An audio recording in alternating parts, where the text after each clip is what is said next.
fight fans? Welcome back to the Fight Spot. And as always, don't forget to like, comment, and subscribe. How many fighters can say that they had two distinct careers?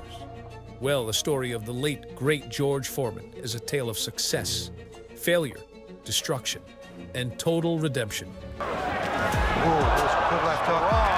And a fight following up, sending Pierre closer to... George was always kind of slow.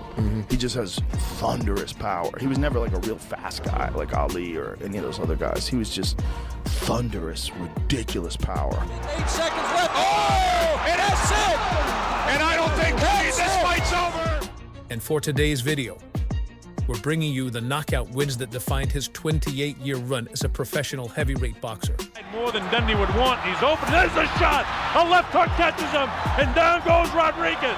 Well, yeah, you said the hardest you've ever been hit in your life was by George Foreman. You actually went back to the ring and asked your corner if all your teeth were still there. Yeah. And I asked him, I said, what did he hit me with? I'm like, all I know, I got cracked. And I go, what did he hit me with?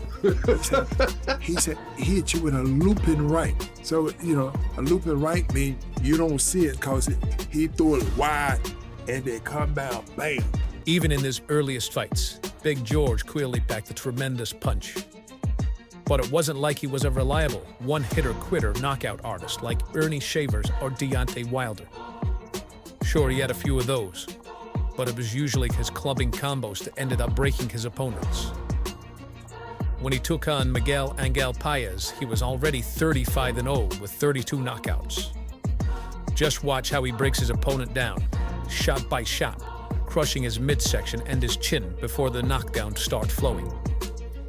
This was the classic Foreman approach, murderous volume and a thunderous impact.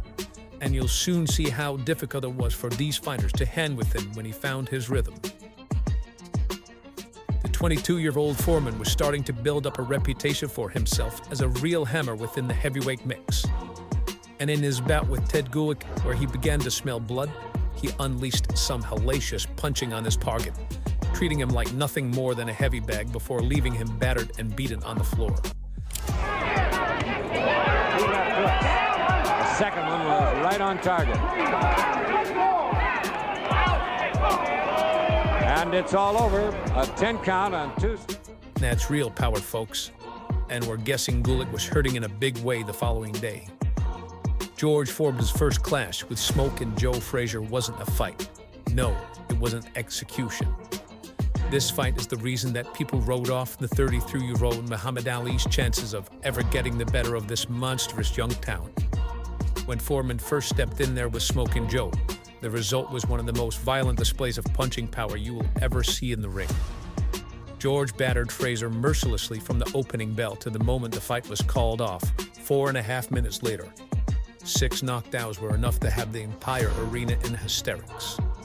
With most people being left completely shocked that the fight wasn't stopped sooner, this was one of the most one-sided bouts of all time, and proof that this newly crowned champion was a force of nature that the sport had never seen the likes of before. Again, Joe is standing. There he goes. 3 times. 3 times. The fight is stopped. No, it is not. It is not stopped. It is over in the second round. George Foreman is the heavyweight champion of the world. One of the meanest punching performances of Big George's career comes in next in the form of his drubbing of Jose Roman.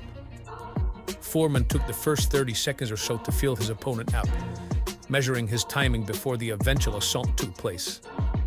But watch how quickly this changes when Foreman opens up. He's throwing spraying punches with absolutely no concern about what is coming back at him. Sure, the technique is a little clunky, but the power is undeniable. And after knocking down Goman once, the second one puts him out cold. Is against the ropes, Foreman swinging wildly and missing, but final knockdown takes place. Foreman's being acknowledged as the winner. Roman still cannot get up. If you're wondering why the Muhammad Ali victory over George Foreman meant so much. It is over! It is over! It is over! It is over! George Foreman has been knocked out by Muhammad Ali! Muhammad Ali has done the impossible! it was mainly because of the two brewed performances for Big George. The first, of course, was his win over Joe Frazier in round 1. Foreman is going about his job. Foreman is all over Joe Frazier. Frazier is down again, and he may be. No. But the second was undoubtedly his destruction of Kim Norton, another huge name that was attached to Ali.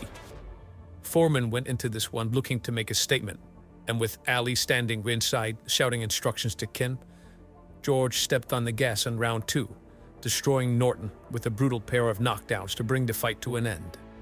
His legs are rubbery as a left hand goes to the side of his head, a right uppercut, a left jab, and a vicious left sends Norton crumbling to the canvas for the second time.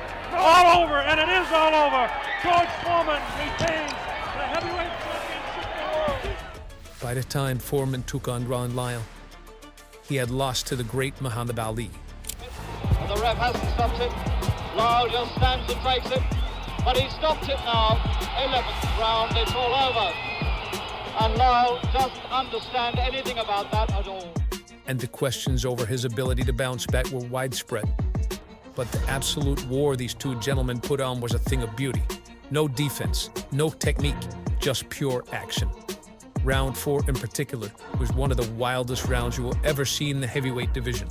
Both men were knocked down, but it was the fighting spirit of Foreman that saw him stand up and fight his way back towards the KO win.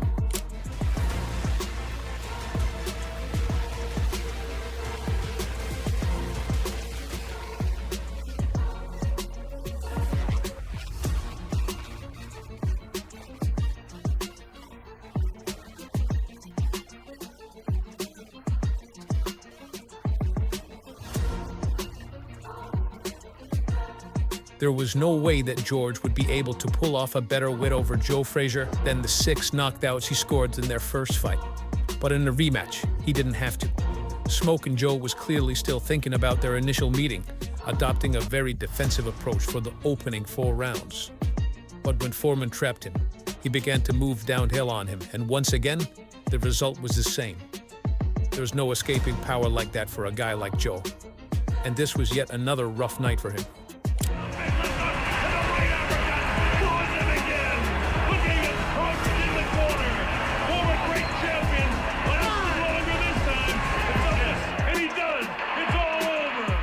For this next one, we jump forward over a decade to when the long-retired Foreman returned to the ring at the grand old age of 38 and began working himself back into shape with some tune-up fights, the first of which being a clash with Steve Zuski. It didn't take long for Foreman to work up some momentum again, going 7-0 with all knockouts before coming up against a legit test in the form of the excellent fighter, Dwight Muhammad Coué. This was a clash of one of the smallest heavyweights of 5'6" against a legitimately huge one. But it still took Foreman 7 rounds to get the job done here. I think Howie wants to quit. That's it.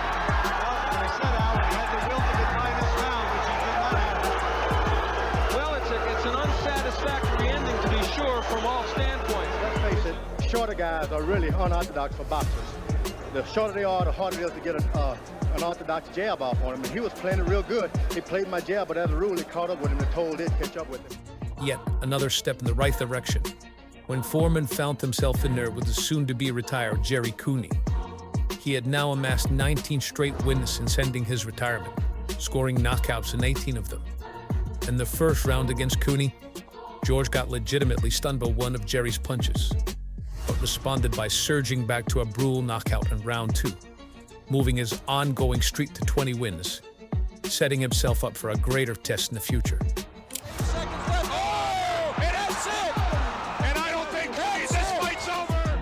The former title challenger, Adilson Rodriguez, was next for Foreman. And compared to some of his recent opponents, it was a decent test. But it was one that Big George would have very little trouble in passing. In the second round, once he had his bearings, he laid his target out with a big sweeping left hook, edging closer to an eventual fight with Evander Holyfield and a shot at redemption, although the true path to glory was not yet clear. So Rodriguez coming inside more than Dundee would want. He's open. There's a shot. A left hook catches him, and down goes Rodriguez. It's all over. A second round knockout for George Foreman. What better way to end this script than with the moment that truly represented a new peak for George Foreman, now in his mid-40s and still competing regularly. Any hopes of him reclaiming a spot at the elite level seemed to end with the loss to Evander Holyfield for that title, and then Toni Morrison in June of '93. But when opportunity knocks, you gotta answer. And when the champion of the world, Michael Moore, needed an opponent the following year, Foreman ended a 16-month period of inactivity and took the fight, challenging for the belt at 45 years old, just 2 months from his 46th birthday. This would be the fight that would go down in history. For the first 8 rounds, things played out as expected, with the younger and more athletic Moore dominating the action. People were almost laughing at the notion that Big George could never recapture the glory days. He was clearly seeing openings, but at this point, he was too slow to act in them.